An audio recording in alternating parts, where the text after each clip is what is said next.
Divorcee, darling. Jimmy's and Johnny's to be her Joe. Old heart. There's 3 other corners to our Isles Cork Club. Sure it is well I can tell a smell him H2CE3 that would take a township's breath away.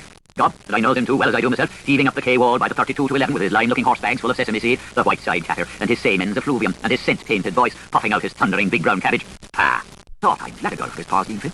Go borrow, says he, lanky-shied. Go buggy, says I. Oh, breezes, I sniffed that lad long before anyone. It was when I was in my father out of the west, and she and myself, the red-headed girl, first nighting down Sycamore Lane. Fine field play we had of it mid the Kisabets, frisking in the cool purple dusk of the lushiness. My perfume of the pampas, says she, meaning me, putting out her nether lights, and I'd sooner one precious sip at your pure mountain dew than enrich my acquaintance with that big brewer's pledge. And so they went on, the 4-bottle men, the analists, ungwam and nungwam and lungwam again, their anxious about her who's before and his whereafters, and how she was lost away in the fern, and how he was found deep on deep in an ear, and the rustlings and the twitterings and the raspings and the snappings and the sighings and the paintings, and the uku-cooings and the hist, the spring of heartings, and the hast, the bye-bye scuttlings, and all the scandal-monkers, and the pure craigs that used to be, up that time, living and lying and racing and riding round Nuns' Belly Square. And all the buds in the bush, and the laughing jackass. Arick, arick, arick, the rose is white in the dark. And some fella's nose has got rhinoceros from haunting the rose in the paddock. So all rogues leaned to rhyme, and contra-drinking themselves about Lily Trilly Law upon Hilly, and Mrs. Nile of the 9 Corsages, and the old Marcus, their best of heart, and sure there was never a Marcus at all among the manlies, and dear Sir Amory, queer Sir Rumory, and the old house by the chirp lizard, and all the goings-on so very long before, when they were going on retreat in the old Gandeldags, the 4 of them, in Milton's park under lovely Father Whisper, and making her love with his stuff in the language of flowers, and feeling to find was she mushy, and wasn't that very both of them, the saucy sisters, a drawer in O'Macree, and Beep, meeting waters most in front of pet, ball round the garden, trickle, tris, tease me now, may I go flirting? Farmer's gone with the broom, and how they used her, licked her, and cuddled. I differ with you.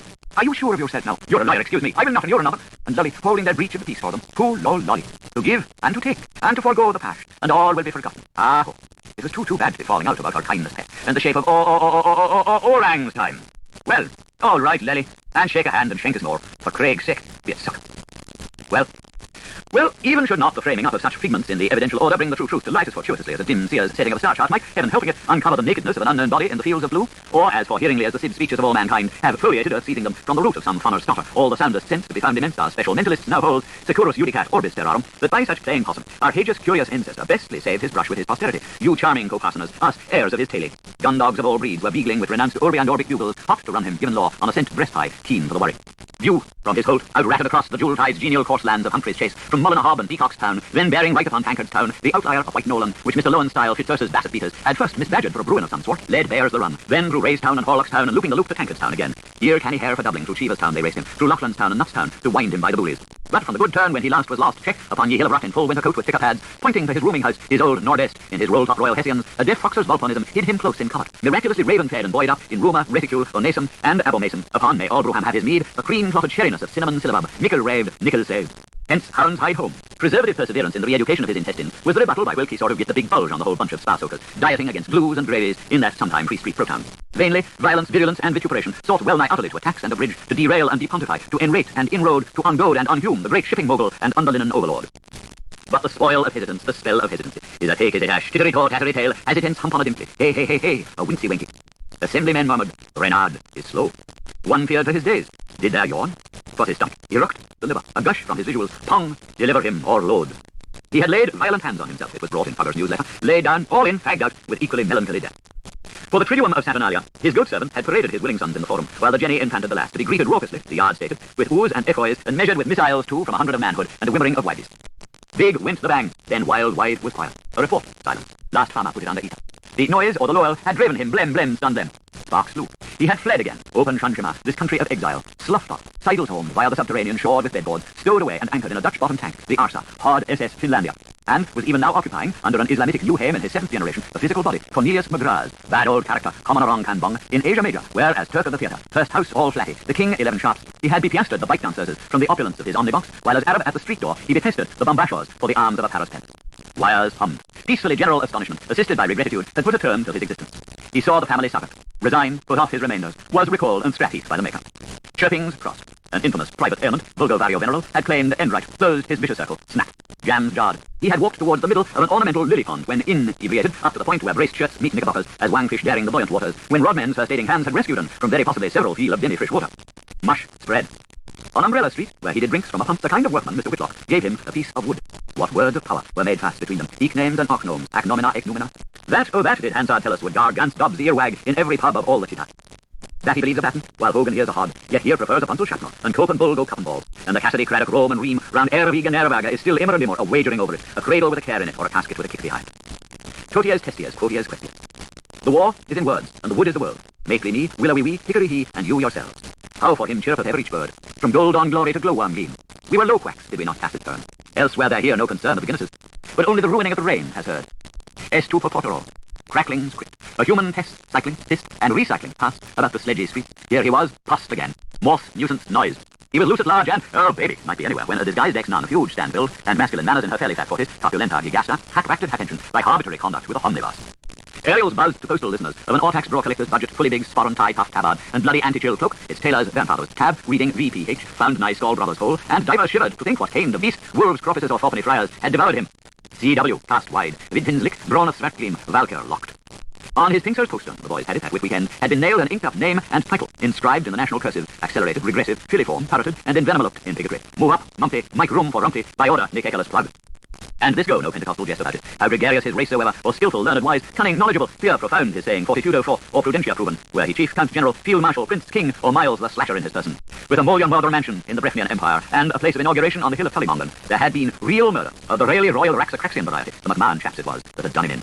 On the fleet of Verdo, the rampart combatants had left him lying, with his dexter hand coup resurrected, in a purade for May, bloody proper. Indeed, not a few thick and thin well-wishers, mostly of the Clontarf-minded class, Colonel John Ball O'Rourke, Kirk Santos, even ventured so far as to loan or beg copies of D. Blainsey's trilingual tri-weekly scatterbrains athening posh, so as to make certain sure one time, and be satisfied of their quasi-contribus sodalitarians having become genuinely quite beatly dead, whether by land, whether by water. Transocean Atala clamored him, the latter. Shall their hope then be silent, or Macfarlane lack of lamentation? He lay under leagues of it, in deep Bartholomewn's deep. Achtung, posor, attention! Viceroy decites mucky young pigus. Three posh in Ernes, eventer mid Lochlana for hockey Finiskehaven. Banalana bangs ballyhooly out of her buttery of a bulldog. But their bright little contemporary is notwithstanding. On the morrowing morn of the suicidal murder of the unrescued expatriate, as like as a snake comes slidewant down the oak tree onto the Duke of Beavers, you may have seen some liquid amber exude exotic from a balsam poplar at Partinalax limestone, rode and cried, ABE's Magnifica, not noble fur? 9:15, imploring his recipiency, saw the infallible spike of smokes just stiff punctual from the seventh gable of our Quintus Centimachus Porphyroid butter tower, and then thirsty PM, with oaths upon his lastingness. En Caicos Haraus, says, Annos Longos Pattimore. The lamps of maintenance, beacons Farfield in a half the Zuckerat. All brevet names, the wasting wyvern, the tawny of his mane, the swing low swaying blue paw, the outstanding man, the lull-like lady, being litten for the long, oh land, how long, life's night, with suffusion of fine glass transom, and lead-like panes.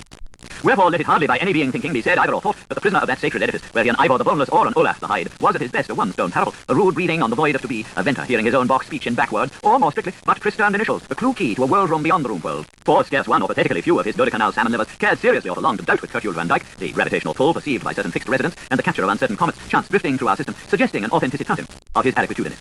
The canonicity of his existence as a tesseract. Be still, O quick, speak him dumb, hush, ye fronds of Ulma.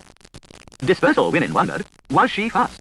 Do tell us all about, as we want to hear all about, so tell us all about her. The why, or whether she looked a lotty like us is, and whether he had his window like them's shut. Notes and queries, tip bids and answers, the laugh and the shouts, the ards and downs. Now list it to one another and list them down and smoothen out your leaves of rose. The war is o'er. Wim. Was it Unity Moore, or Estella Swift, or Varina Fay, or Quarter Quaidam? Thomas, mark for your uncle. Pig eyes, hold up Major Leg. Who but who, for the second time of asking, was then the scourge of the past about folk-rich Luke Elizabeth was wont to be asked, as in ages behind of the Homo Capitae Erectus? What price Peabody's money, or to put it bluntly, whence is the Harrington's white cravat? As in epochs more Kinozoic, who struck Buckley? Though nowadays, as then times, every school filly of 70 moons or more, who knows her entomologies, and every colleen ball or roof, and every red flannel-waving war-wife and widow piece upon Dublin wall forever, knows as yayas is yayas. How it was Buckley self, we need no blooding paper to tell it neither. Who struck, and the Russian generals, instead of Buckley, who was caddishly struck by him, when be herself. What full pride Paul poison in the spy of Three Castles, or which hate-filled smiley cellar? And that such a vitriol of venom, that Queen's Head affranchison, a quiet stinking house of zeal could cover, pre-posted or post-paid. The lounge lizards of the pump room had their 9 days' jeer, and pratch cats at their platch pails too, and hole and Polandum beside, spas bismat. The Janie Jonies, when, still believing in her own glass, when his stars were twinkling, that the upper reaches of her mouthless face, and her impermanent waves were the better half of her, one nearer him, dearer than all, first warning creature of his early morn, bondwoman of the man of the house, and murmur of all the Machiavics, she who had given his eye for her bed, and the tooth for a child, till 1 and 1 and 100 again, O me and O ye, Cadet and Prim, the Hung Grey and Anne Green, and if she is older now than her teeth, she has hair that is younger than thine, my dear. She who shuttered him after his fall, and waked him without sparing, and gave him keen and made him able, and held Adazillus to each arch of his nose, she who will not rasper from her running to seek him till, with the help of Okamic, some such time that she shall have been after hiding the crumb ends of his enormousness, in the are you looking for pearl farsi, Uria, stood forth, burn the Gorgon old Dan world, in Gogger's name for Jagger's sake, dragging the countryside in her train, Finnegan dear and Funnikin there, with the Louise Queen's brogues and her Cullender buzzle, and her little bolero boa and all, and 2 times 20 curly cornies for her headdress, specks on her ears, and spuds on her eyes, and a circus fix riding her Parisian's cockneys, avant her straddle from Equery Egon, when tink in the church close, clink step lower Jasima Sunday, Sola, with pawns, prelates and pukas for luffing in her piece bag, for handyman the chump, a squirrel, bisque bask, to crush the slander's head. weary weenie white, plead for more and more. Notre Dame de la Ville, mercy of thy barmhearted heat. O groundnix beyond her battate, wart of the druggist, bulk him no bulkist, and let him rest, thou wayfarer, and take no grave spoil from him, neither mar his mound. The bane of Puff is on it. Where? But there's a little lady waiting, and her name is A.L.P., and you'll agree she must be she, for her golden hair heaps hang